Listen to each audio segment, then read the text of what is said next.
But Karen was already gathering her folders, her hands shaking slightly as she shoved papers into her briefcase. She needed to get out of this room, away from these people who were looking at her like she was the problem. As she hurried toward the door, she heard James call after her, "Karen, you're welcome at the party on Saturday. Sarah specifically asked me to invite you." She didn't turn around, didn't acknowledge the invitation. But as she sat in her car in the parking lot, hands gripping the steering wheel, Karen found herself thinking about something she hadn't considered in a very long time. What if she was wrong? The thought terrified her more than any HOA violation ever could, because if she was wrong about this, what else might she be wrong about? And more importantly, was it too late to find out?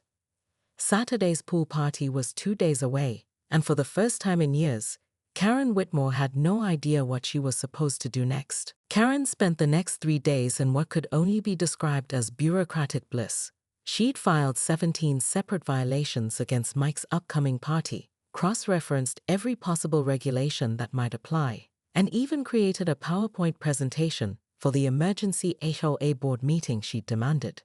She sat in the community center's sterile meeting room that Thursday evening, her documents organized in color-coded folders, watching board members file in with the satisfaction of someone who knew they were absolutely, unquestionably right.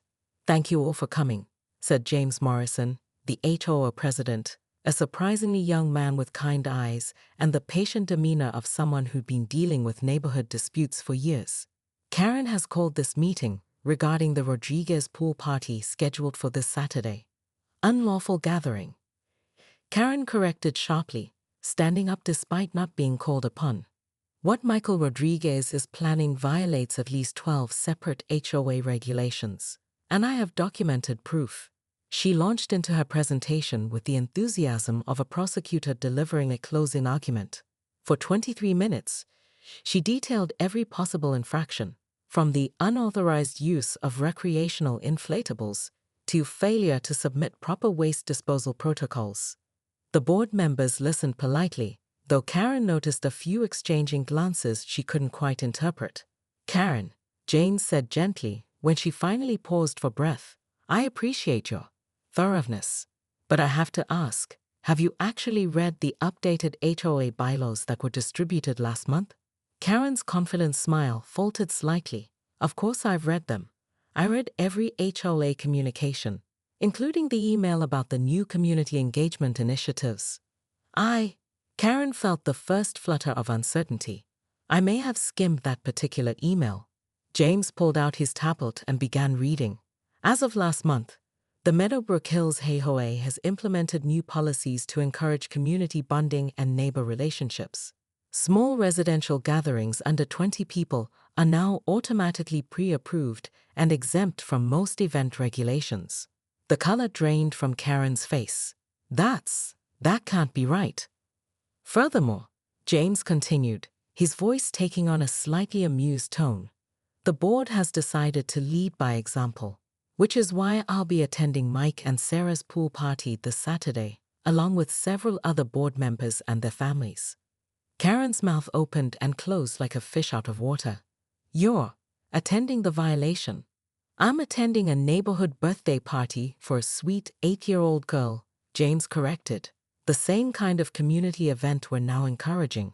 But the regulations have been updated to reflect what most of us already believed," board member Janet Chen interjected.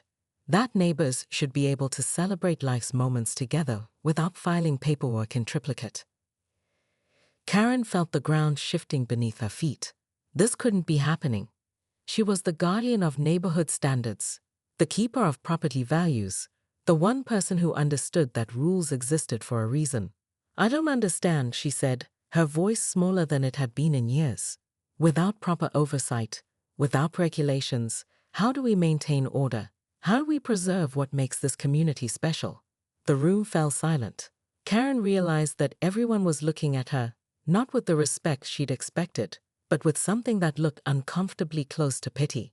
"Karen," James said softly, "when was the last time you actually enjoyed living here? When was the last time you talked to a neighbor about something other than violations?" The question hit her like a physical blow. When had been the last time? She tried to remember a single conversation from the past year that hadn't involved rules or complaints or improvements that needed to be made. She started, then stopped. The room was spinning slightly, and she felt hot and cold at the same time. The meeting is adjourned, James announced. Karen, if you'd like to stay and chat, I'd be happy to talk through some of these changes with you. Karen Whitmore stood at her kitchen window at 6:47 am, clutching her coffee mug so tightly her knuckles had gone white, watching in horror as her neighbor Mike Rodriguez carried pool noodles from his garage to his backyard. Not just any pool noodles, rainbow pool noodles that clearly violated Section 12.4b of the Meadowbrook Hills HOA guidelines regarding appropriate seasonal decorations. Absolutely not, she muttered, already reaching for her phone to document this latest assault on neighborhood standards. By 7:15 am, Karen had fired off 3 emails to the HOA board, complete with time-stamped photos and highlighted copies of relevant bylaws. By 8:30 am, she was standing on Mike's doorstep in her press khakis and neighborhood watch coordinator polo shirt, clipboard in hand. "Good morning, Michael," she announced when he opened the door, still in his pajamas and looking confused. "I need to discuss your flagrant violation of community standards." Mike blinked slowly. "Karen, it's not even 9 o'clock yet." "Excellence doesn't sleep," Karen replied, flipping through her papers. "I've documented 14 separate infractions, just from this morning's pool setup. The noodles are non-regulation colors. Your inflatable flamingo exceeds the maximum height restriction by 3 inches. And don't get me started on that music speaker that's going to disturb the peace." "What music speaker?" Mike asked, genuinely puzzled.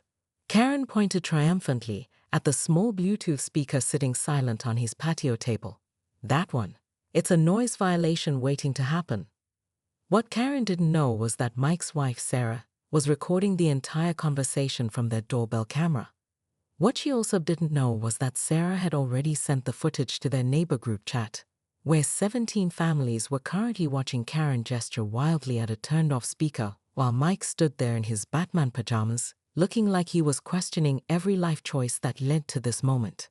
"Look, Karen," Mike said carefully, "we're just having a small pool party for our daughter's birthday this weekend. Nothing crazy." Karen's eyes lit up with the fervor of someone who had just discovered their life's purpose. "A pool party? Oh, Michael, you sweet, naive man. Do you have any idea how many regulations govern residential gatherings? Noise ordinances, parking restrictions, guest limitations, waste management protocols." "It's 8 kids and pizza," Mike interrupted. 8 unsupervised children creating chaos and leaving debris that will attract pests and lower property values. Karen corrected, scribbling furiously on her clipboard. "I'll need to see your event permit application." Event permit for a birthday party. Section 19.7c clearly states that any gathering exceeding 6 people requires advance HOA approval and a detailed itinerary. Karen flipped to a laminated page covered in highlighter marks. "You'll also need liability waivers, a security deposit for potential damages, and a cleanup bond." Mike's jaw dropped. "Karen, that's insane." "What's insane is thinking you can just throw parties without considering the impact on your neighbors," Karen snapped, her voice rising. "Some of us have been working tirelessly to maintain the standards that keep this community desirable. Some of us understand that property values don't maintain themselves. It's one afternoon that sets a precedent," Karen interrupted, now pacing on his front porch. "First it's birthday parties, then it's graduation parties, then it's wedding receptions. And before you know it, Meadowbrook Hills has turned into some kind of party district where anything goes." Mike rubbed his temples. "Karen, I think you might be overreacting just a tiny bit." "Overreacting?" Karen's voice cracked like a whip. "I'll show you overreacting. This party is not happening without proper permits and compliance checks. I'll make sure of it." As she marched back to her house, clipboard clutched to her chest like armor, Karen felt the familiar rush of righteous purpose. She had work to do, phone calls to make, regulations to enforce. What she didn't see was Mike's slow smile as he watched her go, or the way he pulled out his phone and scrolled to a very particular contact, James Morrison. HOA president. The war for Meadowbrook Hills was about to begin, and Karen had no idea she was walking straight into a trap.